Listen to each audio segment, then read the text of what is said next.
మన జీవితాలు కూడా అంతే. కొన్ని రోజులు బాగుంటాయి, కొన్ని రోజులు బాగు. ఎప్పుడు ఎలా ఉంటాయి మన జీవితాలు మనకు తెలియదండి. కానీ మనం మర్చిపోతూ ఉంటాం. ఏం మర్చిపోతాం? దేవుడి మీద ఆధారపడాలన్న సంగతి మనం మర్చిపోయి కుర్చీలో కూర్చుని గోలు తినేస్తూ ఉంటాం. కొంతమంది మొత్తుకు అలవాటు పడిపోయి తాగుతూ ఉంటారు. ఎందుకంటే ఏదో ఆలోచన, ఏదో చింత, పిల్ల చెయ్యాలనో, లేదంటే ఇప్పటి వరకు ఎంత వయసు వచ్చింది ఏమీ సంపాదించలేదనో, లేదంటే ఎంత కష్టపడుతున్నా ప్రయోజనం ఏమి ఉండలేదనో, లేదంటే అనారోగ్యం ఎన్ని హాస్పిటల్ తిరుగుతున్నా ఏమాత్రం ప్రయోజనం ఉండలేదనో. అంటే మనిషి అయి పుట్టినాక అనేకమైనటువంటి చింతలు మనకు ఉంటాయి. కానీ దేవుని వాక్యం సెలవిస్తూ ఉంది, దేవుడి మీద ఆధారపడితే మాత్రం మనకి ప్రయోజనం ఖచ్చితంగా ఉంటుందండి.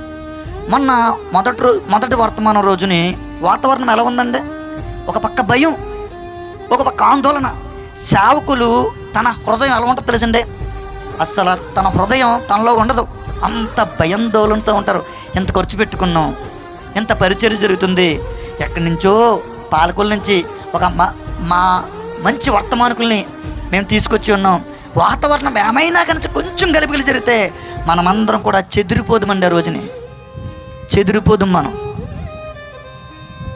కానీ దేవుడు మన ప్రార్థనలు ఆలకించి మన చింత ఏం చేశాడు?